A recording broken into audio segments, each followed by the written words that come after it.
Stress की जो formula है sigma equal to F by ए।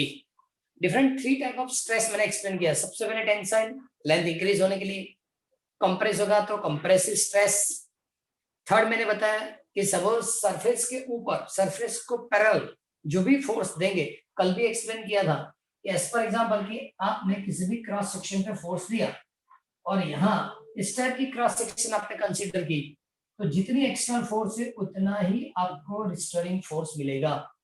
लेकिन ये फोर्स सरफेस को परपेंडिकुलर है, मतलब वो लेंथ चेंज करेगा, तो उसको टेंसाइल स्ट्रेस या कंप्रेसिव स्ट्रेस मिल सकता है। लेकिन सपोज ये वाली क्रॉस सेक्शन इस तरह की है, तो ये रिस्टोरिंग फोर्स की डायरेक्शन है, तो उसके दो कंपोनेंट बनेंगे। एक कंपोनेंट होगा सरफेस को परपेंडिकुलर, एक होगा सरफेस को पैरेलल। इस डायरेक्शन में ये जो है सरफेस को पैरेलल, इसको टेंजेंटियल और ये परपेंडिकुलर ऐसा लिखा जाता है। ये जो फोर्स रहेगा वो शेयरिंग स्ट्रेस है, मतलब एफ टी डिवाइड बाय ए। इस फोर्स से जो स्ट्रेस क्रिएट होता है वो शेप चेंज करेगा, शेयरिंग स्ट्रेस। लेकिन इस टाइप की जो फोर्स है वो जब जिससे लेंथ चेंज होगी, या लेंथ इंक्रीज हो सकती है, लेंथ डिक्रीज। तो ऐसे डिफरेंट टाइप ऑफ स्ट्रेस हमने कल कंप्लीट किए थे। अब जितना स्ट्रेस है, एक और भी दिया था, किसी ऑब्जेक्ट को आप वाटर में इमर्स करो, टोटल इमर्स करेंगे तो सरफेस को परपेंडिकुलर फोर्स लगता है, चारों ओर से लगता है। तो उससे क्या होगा, उसकी वॉल्यूम चेंज होगी, वॉल्यूम इंक्रीज हो सकता है, volume decrease. As for example कि सपोज आपने बलून के अंदर एयर ब्लो करना शुरू किया, तो शेप वही रहता है लेकिन सिर्फ वॉल्यूम इंक्रीज होता है। ओके, तो वॉल्यूम इंक्रीज होना, वॉल्यूम डिक्रीज होना, ओके, लेकिन शेप रिमेन कांस्टेंट। तो उस टाइप की जो स्ट्रेस है, ओके, उसको प्रेशर बताया जाता है। इसको हाइड्रोस्टैटिक स्ट्रेस भी लिखा जाता है, हाइड्रोस्टैटिक स्ट्रेस, मतलब उसको प्रेशर लिखा जाएगा। मतलब एक वॉल्यूम चेंज करने के लिए मैंने लिखा, एक लेंथ चेंज करने के लिए बताया, और एक शेप चेंज करने के लिए मैंने बताया। 3 डिफरेंट स्ट्रेस आज हमने एक्सप्लेन की। ओके, सॉरी, लास्ट लेक्चर में एक्सप्लेन किया था। आज हम कॉरेस्पॉन्डिंग स्ट्रेन एक्सप्लेन करेंगे, कॉरेस्पॉन्डिंगली स्ट्रेन एक्सप्लेन करेंगे। स्ट्रेस तो हो गया, स्ट्रेन। अब इसमें होगा क्या, एग्जांपल से एक्सप्लेन करेंगे तो इजी रहेगा। चलो यहां मैं सबसे पहले स्ट्रेस की फॉर्मूला लिखता हूं, sigma equal to F by A, sigma is equal to F upon A. अब स्ट्रेन, जब आप स्ट्रेस अप्लाई करेंगे तो इसका मतलब स्ट्रेन प्रोड्यूस होगा। एज फॉर एग्जांपल की ये रिजिड सपोर्ट है और रॉड जो है उसकी लेंथ एल जितनी है, यहां तक की लेंथ एल है। सपोज हमने एक्सटर्नल फोर्स एफ दिया, जब एक्सटर्नल फोर्स एफ देंगे तो लेंथ इंक्रीज होगी, इसकी लेंथ क्या होगी, इंक्रीज होगी। तो इसका मतलब इतना लेंथ इंक्रीज हो जिसको हम डेल्टा लिख सकते हैं। ये original L, original length increase कितना हुआ, तो डेल्टा एल जितना इंक्रीज हुआ, डेल्टा एल जितना क्या होगा, इंक्रीज। तो सबसे पहले उसने लिखा कि longitudinal strain delta L divide by L से मिलेगा, delta L divide by L से कंप्लीट होगा। Delta delta L divide by L unit less dimension less होता है, यूनिट लेस डायमेंशन। क्यों, ये change in length upon original length, change in length upon original length is called strain. से क्या बताया जाएगा, स्ट्रेन। ओके, तो ये लेंथ में, हाँ इसमें भी 2 टाइप। सपोज आपने लेंथ इंक्रीज की, टेंसाइल स्ट्रेन। सपोज आपने लेंथ डिक्रीज की तो कंप्रेसिव स्ट्रेन। जितने स्ट्रेस है उतनी स्ट्रेन होगी। क्लियर, पता चलेगा। ओके, और एक चीज कि सपोज किसी ऑब्जेक्ट, अभी मैंने एक्सप्लेन किया था कि सपोज आप किसी बलून के अंदर एयर ब्लो करेंगे, एयर ब्लो करने से क्या होता है, शेप तो वही होता है लेकिन वॉल्यूम इंक्रीज होता है, शेप चेंज नहीं होता, वॉल्यूम इंक्रीज होता है। ओके, तो इसके लिए क्या कि इनिशियल वॉल्यूम सपोज की वी है, change in volume suppose delta we, so delta v upon v is called volume strain. ये लॉन्गिट्यूडनल स्ट्रेन, वॉल्यूम स्ट्रेन, एक बाकी और आ गया शेयरिंग स्ट्रेन। लेकिन प्रॉब्लम क्या है, लेंथ में चेंज होना, वॉल्यूम में चेंज होना, एरिया चेंज होना, वो सब हम कैलकुलेट कर सकते हैं। शेप चेंज होना वो कैलकुलेशन कहीं नहीं बता, हम ऑब्जर्व कर सकते कि हाँ ये ट्रायंगल था कुछ अलग हो गया, ये रेक्टेंगल था, ये एग्जैक्टली स्क्वायर था चेंज हो गया, मतलब शेप चेंज पता चलता है। लेकिन उसकी कैलकुलेशन कैसे करेंगे, तो उन लोगों ने ऐसा बताया कि सपोज इस सिलेंडर है जिसकी लेंथ टोटल एल जितनी है, इसकी लेंथ क्या बताएगी, एल। सपोज आपने फोर्स दिया इस डायरेक्शन के अंदर, और ये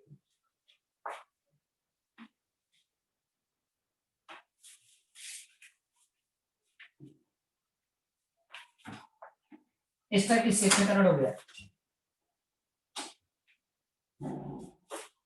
इस टाइप की शेप में कन्वर्ट हो गया, तो इसका मतलब जो डिस्प्लेसमेंट है, तो स्ट्रेट था, जो डिस्प्लेसमेंट है वो डेल्टा एक्स है। इसकी लेंथ या हाइट जो भी लिखा लिख सकते हैं हम, लेंथ भी लिख सकते हैं, हाइट भी लिख सकते हैं, उसको हम थीटा बताएंगे। इतना ज्यादा चेंज सिलेंडर में कब आता है, बहुत ज्यादा फोर्स देंगे तब। ये सॉलिड ऑब्जेक्ट की बात हो रही है, और सॉलिड ऑब्जेक्ट के लिए जब फोर्स देंगे, इस टाइप की फोर्स देंगे, तो डेल्टा एक्स जितना क्या होगा वो डिस्प्लेस होगा। तो उन लोगों ने लिखा tan theta is equal to opposite upon addition delta X divide by L या एच। लेकिन ये एंगल बहुत ज्यादा नहीं होगा, स्मॉलर एंगल के लिए sine theta tan theta theta सबकी वैल्यू इक्वल होती है, तो लिखा and therefore theta is equal to delta X by L, theta is equal to delta X by L. It's called shearing strain, shearing strain. Okay, तो पहले जो बताया बोला जिसमें लेंथ इंक्रीज होगा तो टेंसाइल स्ट्रेन, लेंथ डिक्रीज होगा compressive strain. मैंने ऐसा बताया कि किसी ऑब्जेक्ट की वॉल्यूम चेंज होती है लेकिन shape change, as for example पानी के नीचे यार बबल बनता है, स्फेरिकल होता है, जैसे जैसे ऊपर आएगा वॉल्यूम इंक्रीज होता जाएगा, शेप वही रहेगा स्फेरिकल। तो change in volume upon original volume is a volume strain. Okay, तो ये जो मैंने लिख के दिया वो भी वही है। ये जो एक्सप्लेनेशन मैंने दी ये तो सिलेंडर के लिए दी, इतना ज्यादा फोर्स पॉसिबल नहीं है। लेकिन सपोज आपके पास एक होलो बॉक्स है, बॉक्स, तो इस टाइप की होलो बॉक्स, बॉक्स के ऊपर मैंने फोर्स लगाई, इधर F1, इस डायरेक्शन में F2, ये होगा F3 और ये F4।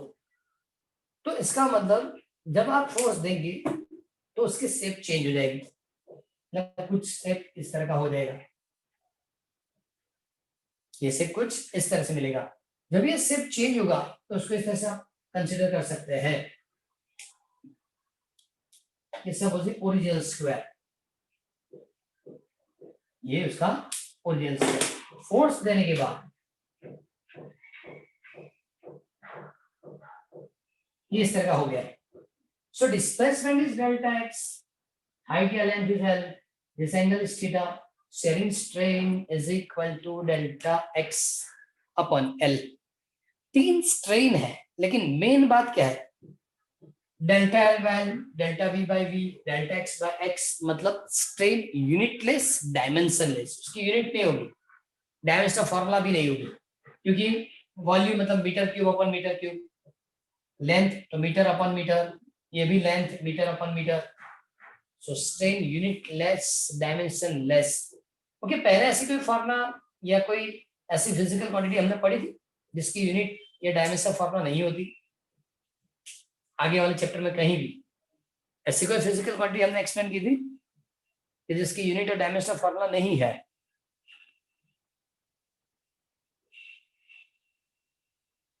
कोई ऐसा दिमाग में जिस फिजिकल क्वांटिटी की यूनिट और डायमेंशन फॉर्मूला नहीं है?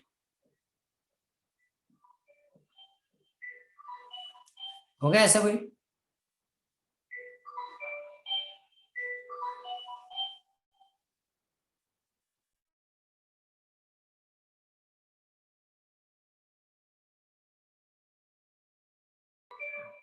ऐसी कोई फिजिकल क्वांटिटी जिसकी यूनिट और डायमेंशन फॉर्मूला नहीं है? हम्म,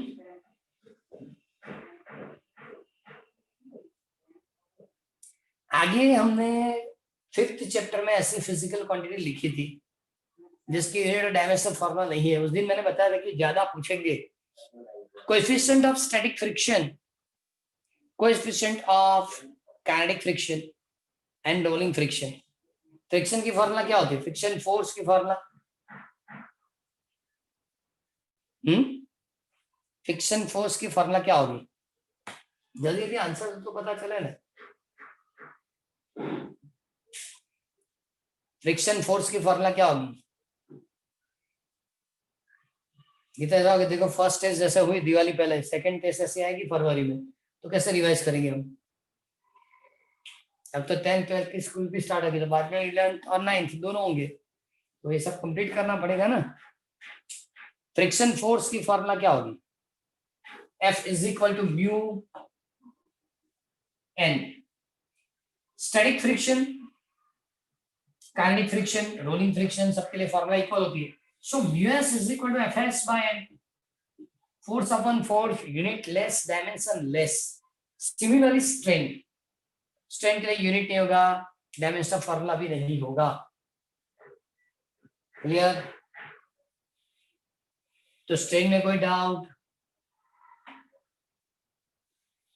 स्ट्रेस तक कंप्लीट हुआ था, आज स्ट्रेन एक्सप्लेन किया है। एक और भी चीज है, hydrostatic stress and hydrostatic strain, बराबर, जिसको वॉल्यूम स्ट्रेन भी लिखा जाता है। किसी भी ऑब्जेक्ट के ऊपर चारों ओर से परपेंडिकुलर जो भी फोर्स लगता है, ओके, उस फोर्स से मिलने वाली stress sigma is equal to F by A. उसको हाइड्रोस्टैटिक, हाइड्रोलिक भी लिख सकते हैं, हाइड्रोलिक स्ट्रेस, वॉल्यूम स्ट्रेस या प्रेशर, तीनों में से किसी नाम से आप लिखेंगे तो चलेगा। फिर से बोल रहा हूं, किसी भी ऑब्जेक्ट के ऊपर चारों ओर से सरफेस को परपेंडिकुलर जो भी फोर्स आप देंगे, जिससे shape remain constant but change in volume, change in volume is called volume stress, pressure या हाइड्रोलिक स्ट्रेस, ऐसा लिखा जाएगा। हाइड्रोलिक स्ट्रेस सिंपल चीज है, पानी के नीचे वो एयर बबल बनता है, स्फेरिकल है, चारों ओर से फोर्स लगती है, ओके। हाँ, लेकिन जैसे जैसे ऊपर आते हैं ना, प्रेशर डिक्रीज होता जाता है, फोर्स डिक्रीज होता जा रहा है, और इसलिए इसकी वॉल्यूम की वैल्यू इंक्रीज होती है। सरफेस पे आएगा तो वॉल्यूम इंक्रीज हो जाएगा, लेकिन सिर्फ स्फेरिकली होगा, सिर्फ चेंज वॉल्यूम में होता है। तो जो प्रेशर इसके ऊपर जो भी फोर्स लगता है, फोर्स से हमको क्या मिलेगा? Pressure. So pressure is a volume stress या हाइड्रोलिक स्ट्रेस, ऐसा लिखा जाएगा, ओके। और वॉल्यूम स्ट्रेन तो मैंने एक्सप्लेन कर दी, ये ओरिजिनल वॉल्यूम V है, change in volume delta V है, so now delta V by V is called the volume strain, okay। now Hooke's law,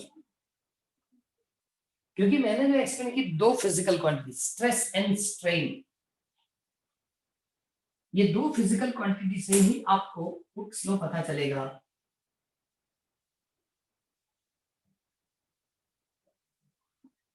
Hooke's law में लिखा है stress is directly proportional to, stress is directly proportional to strain, stress is directly proportional to strain. So equal to करके stress मतलब sigma is proportional to epsilon. So now sigma is equal to k epsilon. K is a proportionality constant. K is a proportionality constant. या उसको modulus of elasticity भी बोला जाता है। इसको proportionality constant लिखेंगे या मॉड्यूलस ऑफ इलास्टिसिटी ऐसा लिखा जाता है, ओके।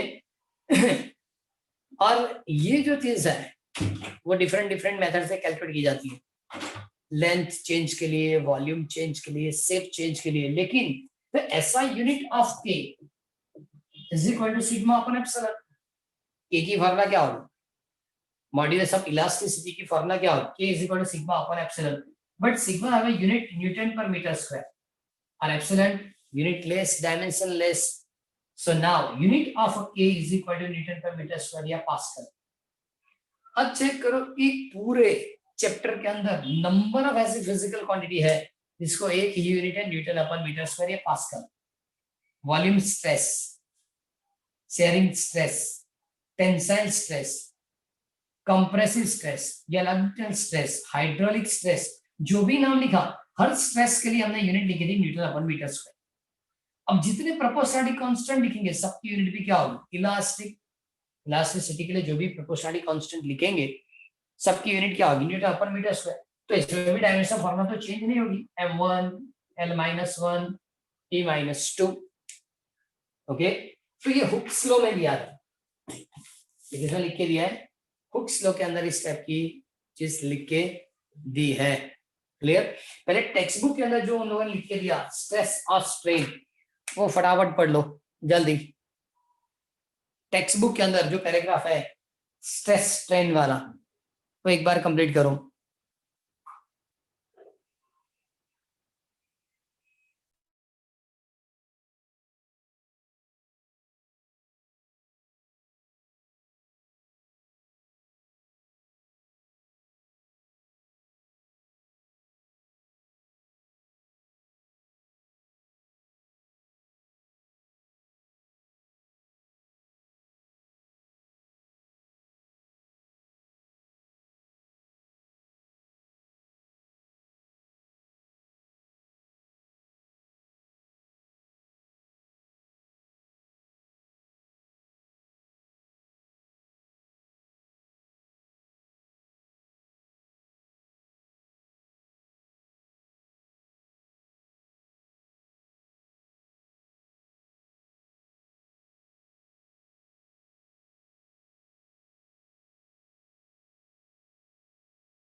सबसे पहले आप टेक्स्ट बुक में चेक करेंगे तो उन लोगों ने टॉपिक कल आपने स्ट्रेस तो पढ़ा था।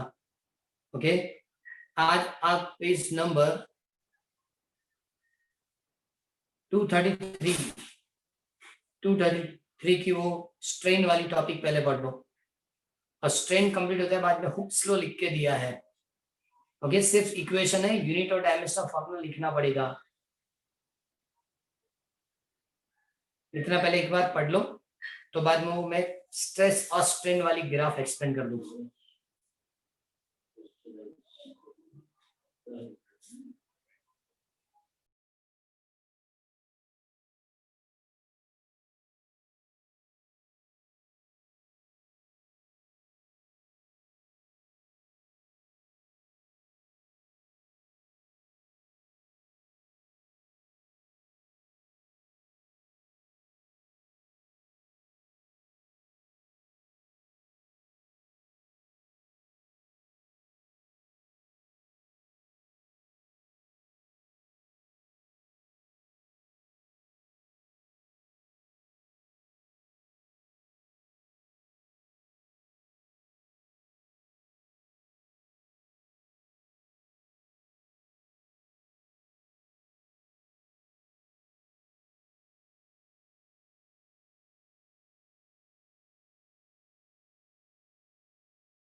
Done sir. Okay, text book के अंदर जो भी एक्सप्रेशन दिया पूरा कंप्लीट है, मतलब उससे भी आपको पता चल जाएगा। टॉपिक ज्यादा है ही नहीं, एग्जाम्पल्स उन लोगों ने ज्यादा दिए।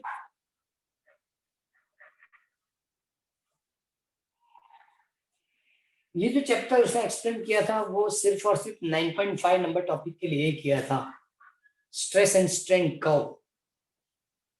ओके, मैं आपको एक एग्जांपल दूंगा, उसके बाद ये जो ग्राफ उन लोगों ने प्लॉट करके दिया हो ग्राफ बाद में एक्सप्लेन करेंगे। एज फॉर एग्जांपल की किसी भी वायर की length, initial length L is equal to 100 centimetre.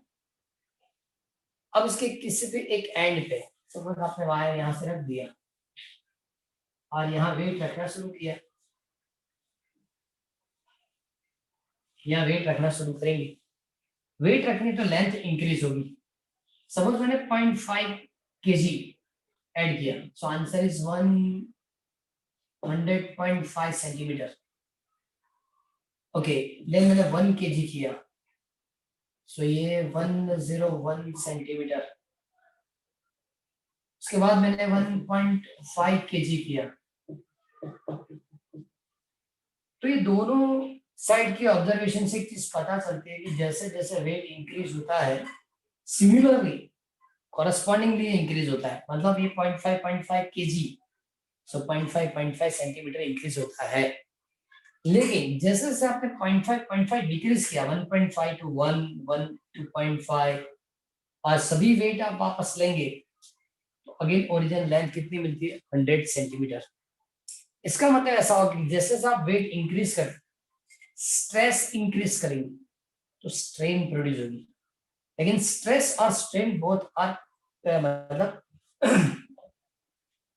Sigma and epsilon directly proportional, क्योंकि जितना इंक्रीमेंट यहाँ है उतना इंक्रीमेंट यहाँ है, जितना ये डिक्रीज करेंगे उतना ये डिक्रीज होता है।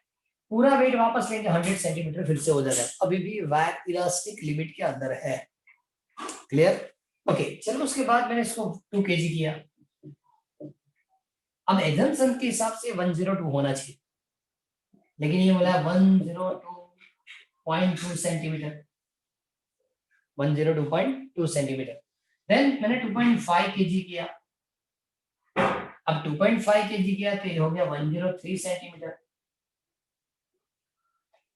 इसका मतलब पहले 0.7 इंक्रीज हुआ, 0.8 इंक्रीज हुआ, मैंने 3 केजी किया, ये 104 सेंटीमीटर। तो इसका मतलब अब ये दोनों के बीच में प्रोपोर्शनलिटी नहीं है। ये तो सिंगल 0.5 इंक्रीमेंट है, लेकिन स्ट्रेन ज्यादा से ज्यादा इंक्रीज होती जा रही है, मतलब दोनों के बीच में प्रोपोर्शनलिटी नहीं है। फिर भी चेक कीजिए, सपोज 3 केजी वेट 1 2 3 4 सभी वापस लेंगे, जब भी मैं सभी वेट वापस लिए तो लेंथ अगेन 100 सेंटीमीटर। तो इस पोर्शन के अंदर sigma and epsilon both are proportional to each other and अभी भी वायर इलास्टिक लिमिट में था। लेकिन इसके अंदर ये दोनों प्रोपोर्शनल टू नहीं होंगे, और फिर भी ये वेट लेने के बाद लेंथ 100 सेंटीमीटर होती है। इसका मतलब क्या हुआ कि वेट रखने के बाद भी अभी वो इलास्टिक लिमिट के अंदर वर्क कर रहा है। फिर आगे एक्सटेंड करेंगे 3.5 केजी, तो यहाँ मिला 105.5 सेंटीमीटर। मैंने 4 केजी किया, मैंने कितना किया 4 केजी, यह था 108 सेंटीमीटर, मतलब ये तो ज्यादा से ज्यादा इंक्रीज हो रहा है। तो पहले दोनों प्रोपोर्शनल थे, यहाँ दोनों प्रोपोर्शनल नहीं है, यहाँ भी प्रोपोर्शनल नहीं है, लेकिन फिर भी इंक्रीज ज्यादा है।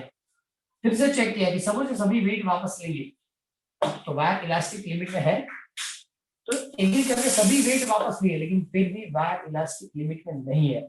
यहां तक इलास्टिक लिमिट थी, यहाँ नहीं है। इसका मतलब सभी वेट वापस लेने के बाद भी लेंथ 108 सेंटीमीटर रहती है।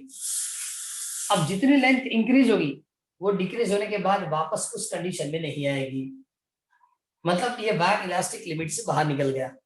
अब क्या होगा, अब जितना भी हम इंक्रीज करेंगे लेंथ इंक्रीज होती रहेगी, एक पॉइंट ऐसा आएगा वायर टूटेगा, वायर टूटेगा।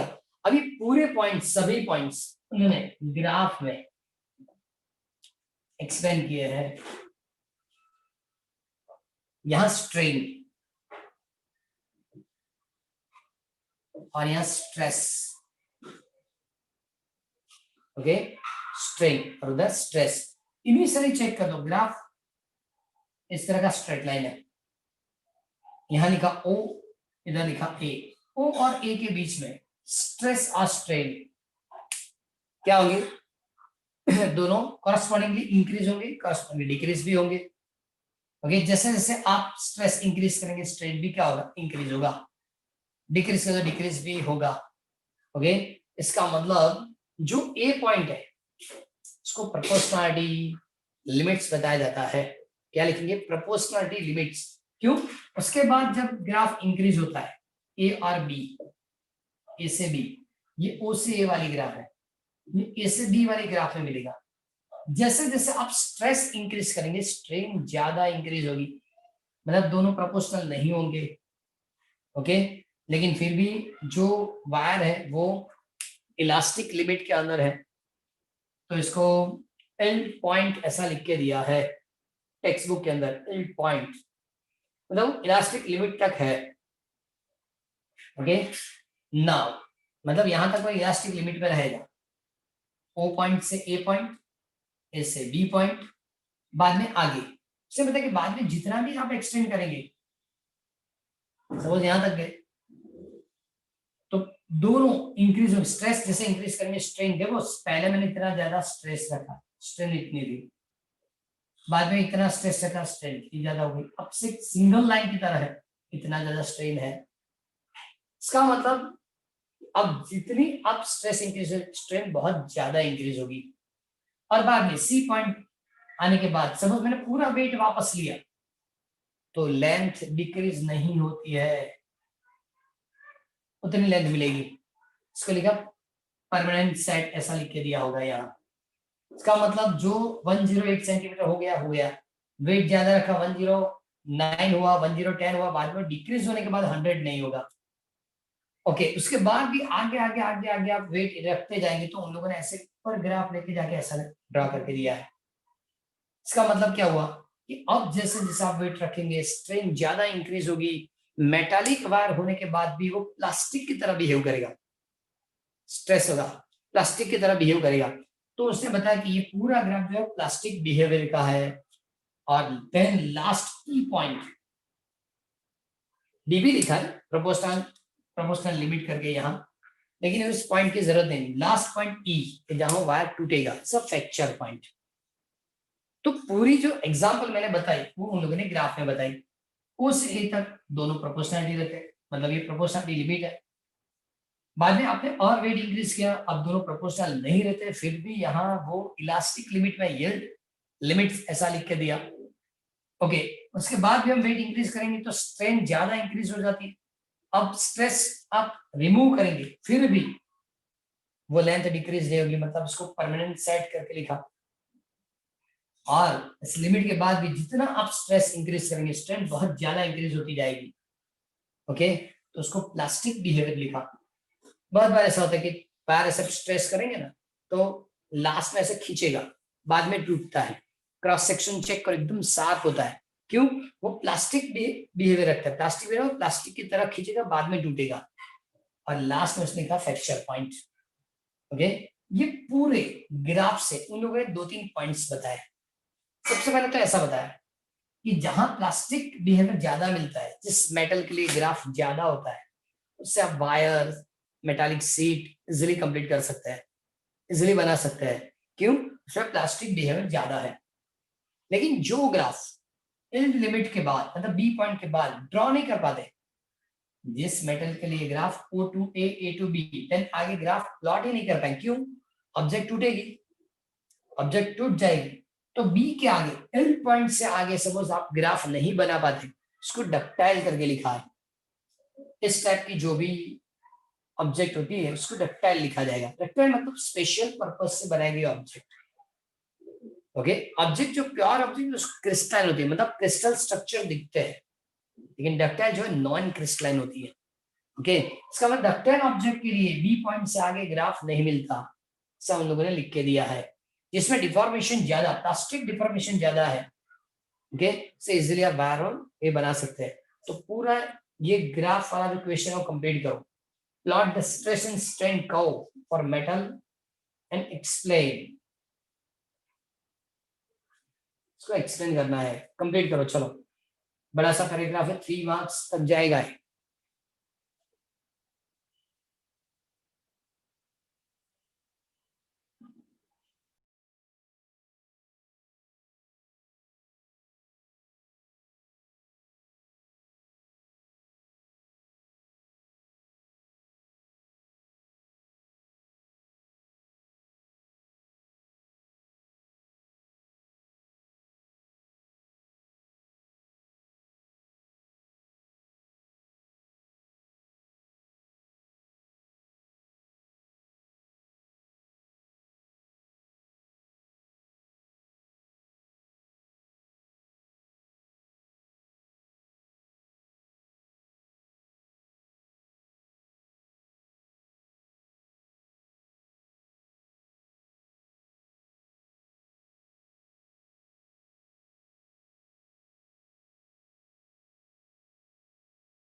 Done, sir.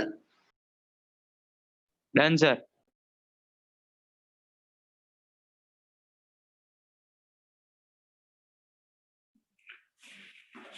ओके, इस चैप्टर के अंदर स्पेशली इस क्वेश्चन के लिए ही उन लोगों ने ये चैप्टर लिखा है, क्योंकि जो प्रोपोर्शनलिटी होती है सिर्फ इतने पोर्शन में, यहाँ प्रोपोर्शनलिटी नहीं है, फिर भी वायर इलास्टिक है।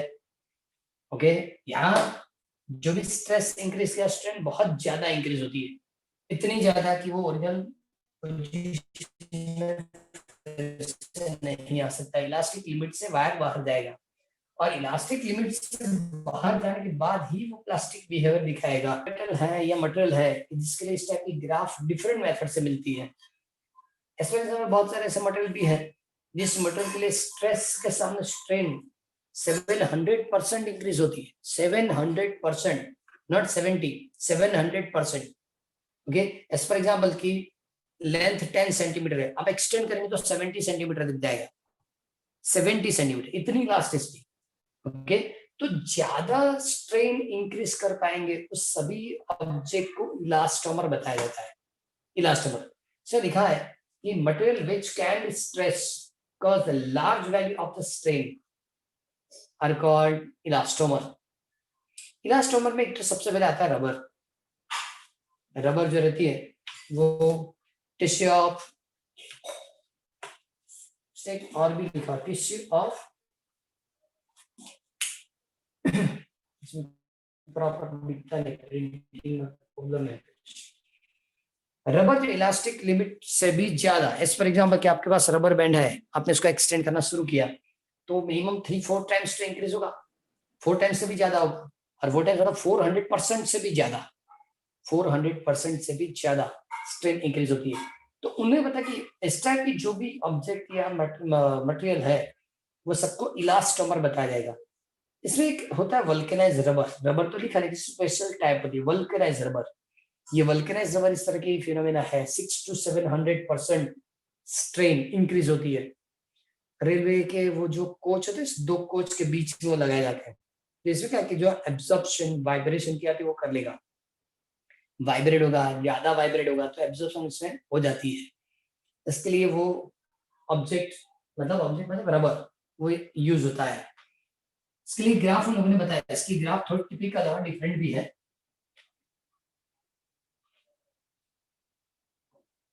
टेक्स्ट में उन लोगों ने क्या लिखा कि सब स्ट्रेस वर्सेस स्ट्रेन वाली ग्राफ बनाए जाएंगे, sorry sigma versus epsilon, stress versus strain, तो ग्राफ कुछ इस तरह से मिलेगी।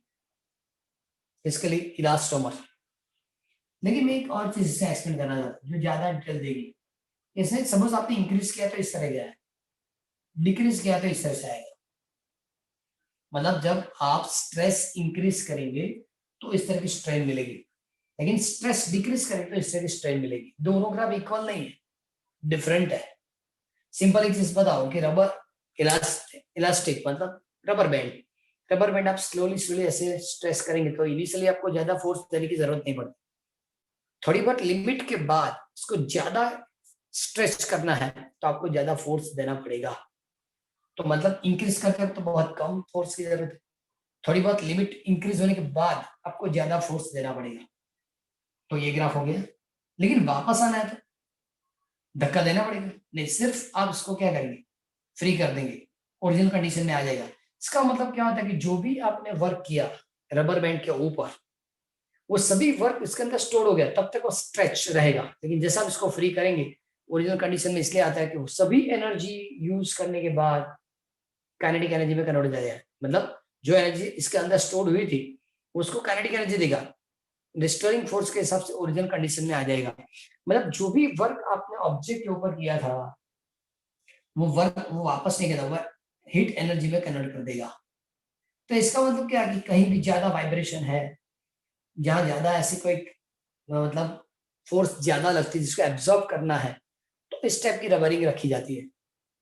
वो सेंट्रीफ्यूज मशीन जो मेडिकल में यूज होता है कि 1 मिनट के अंदर 20,000 टन 1000 मतलब 10,000 टन जो होते हैं, तो वाइब्रेटिंग मशीन जो होती है ना पूरी सेंट्रीफ्यूज मशीन, वो पूरी मतलब लैंड से भी हिल जाएगी क्योंकि इतनी जल्दी मतलब फास्ट मूविंग के लिए। तो वो लोग जब इसको इंस्टॉल करेंगे तो बीच में वल्कनाइज रबर रखेंगे और बाद में इसके ऊपर है, तो इससे होता क्या है कि उसकी वाइब्रेशन जो होती है वाइब्रेशन लैंड तक जाएगी, एब्जॉर्ब कर लेगा, एब्जॉर्ब करेगा लेकिन वापस नहीं देगा कि उसके ऊपर जब आप वर्क रबर बैंड की तरह अब वर्क स्ट्रेस तो होता है, लेकिन इसको जब फ्री करेंगे तो अपने आप ओरिजिनल कंडीशन में आ जाएगा। इसके लिए फोर्स लगाने की जरूरत नहीं पड़ती, उसके लिए इसको फोर्स लगाने की जरूरत है। आपने पहले जो वर्क किया था वो कहाँ गया, वो हीट एनर्जी में कन्वर्ट हो गया है। मतलब most probable elastomer substance 5% energy back देता है, बाकी सब लॉस कर देगा। इसलिए जहां भी इस टाइप की एब्जॉर्प्शन करनी है, ये लार्ज अमाउंट ऑफ वाइब्रेशन, ऐसे कुछ फोर्स जिसको एब्जॉर्ब करना है, तो इलास्टोमर यूज होता है। और इलास्टोमर में चेंज क्या है, ये उसकी फर्स्ट मतलब जब एक्सटेंड करेगी तब वापस आएगा, तब ये दोनों के बीच में जो गैप बनती है ना, पर साइकिल एमिट होने वाली हीट एनर्जी देगा, और इसको इलास्टिक हिस्टैरिसीस बताया जाता है। इलास्टिक हिस्टैरिसीस है, इलेक्ट्रिसिटी में भी हिस्टैरिसीस है, मैग्नेटिज्म में भी हिस्टैरिसीस है। इलास्टिक हिस्टैरिसीस हमको मैकेनिक्स में यहाँ पढ़ा दिया, इलेक्ट्रिक हिस्टैरिसीस कभी नहीं पढ़ा थे, और मैग्नेटिक हिस्टैरिसीस 12th में वो लोग पढ़ाएंगे। सिंपल वही मेथड है कि इंक्रीज होने वाली ग्राफ डिफरेंट होती है, डिक्रीज होने वाली ग्राफ डिफरेंट होती है, दोनों के बीच में जो एरिया बचता है, इस पोर्शन की एरिया कैलकुलेट करेंगे तो हर साइकिल मतलब लॉस होने वाली हीट एनर्जी वो देगा। तो ये चीज भी उन लोगों ने बताई है। इलास्टोमर की पूरी पैराग्राफ कंप्लीट करके दी है, इलास्टोमर की ये पूरी पैराग्राफ उन लोगों ने कंप्लीट करके दी। आज हमने डिफरेंट काम क्या किया, पहले तो स्ट्रेस वाली रिपीटेशन, कितने स्ट्रेस पड़े थे, जितने स्ट्रेस पड़े उतने स्ट्रेन आज कंप्लीट किए। ओके, और स्ट्रेन कंप्लीट होने के बाद हमने स्ट्रेन और स्ट्रेस वाली जो कर्व उसके एक्सप्लेनेशन दी। उस टाइप की कर्व इलास्टोमर में भी है, इलास्टोमर भी इस टाइप से ही होता है। ओके, तो इलास्टोमर रबर जो है वो इस तरह से वर्क करेगा जिसमें 700% तक स्ट्रेन इंक्रीज होती है, वो हमने कंप्लीट किया। अब आज जो हमने हुक्स लॉ लिखा था, हुक्स लॉ लिखा था कि सिग्मा इज इक्वल टू के एप्सिलॉन।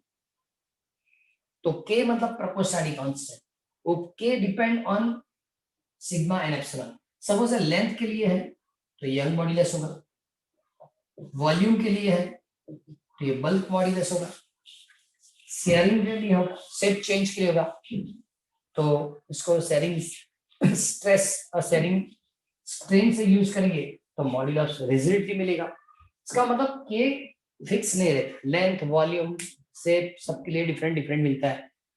तो नेक्स्ट लेक्चर के अंदर इस तीनों के लिए, पहले तीनों के लिए वॉल्यूम लेंथ और शेप तीनों के लिए प्रोपोर्शनलिटी कांस्टेंट क्या होंगे, क्योंकि इलास्टिक मॉड्यूल, इलास्टिक जो प्रोपोर्शनलिटी कांस्टेंट दिया था, इलास्टिक कांस्टेंट जो दिया था इसकी तीन चीज है।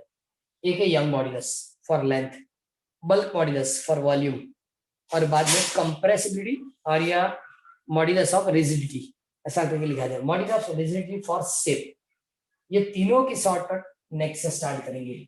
आज हमने ये फॉर्मूला तक कंप्लीट किया, पहले हमने सिग्मा कंप्लीट किया, बाद में आज हमने स्ट्रेन कंप्लीट किया, बाद में हुक्स लॉ कंप्लीट किया, इससे हमने एक ग्राफ लिया, कौन सा, स्ट्रेस वर्सेस स्ट्रेन, दो ग्राफ हुए। ओके, और बाद में हम प्रोपोर्शनलिटी कांस्टेंट कौन कौन से है नेक्स्ट से वही स्टार्ट करेंगे। ओके, इस चैप्टर में ज्यादा कुछ है ही नहीं, ये कंप्लीट हो जाएगा तो उसने पोजीशन रेशियो बताई, और पोजीशन रेशियो कैंसिल है लेकिन एक्सटेंड कर देंगे। ओके, बाद में एक लेक्चर और होगा कल तो होगा ही नहीं, अब सार लेंगे नेक्स्ट जो वीक होगा, नेक्स्ट वीक के अंदर एक पूरा चैप्टर कंप्लीट हो जाएगा। क्लियर, कल टेस्ट चैप्टर नंबर 8 न्यूमेरिकल है, बराबर, उसको प्रॉपर्ली याद रखेंगे। और आज क्या लिखना है उसकी भी होमवर्क पे सेंड कर दूंगा, अब इससे इसको लिख के मुझे वापस देंगे। Okay sir. ओके, चलो आज इतना ही रखेंगे।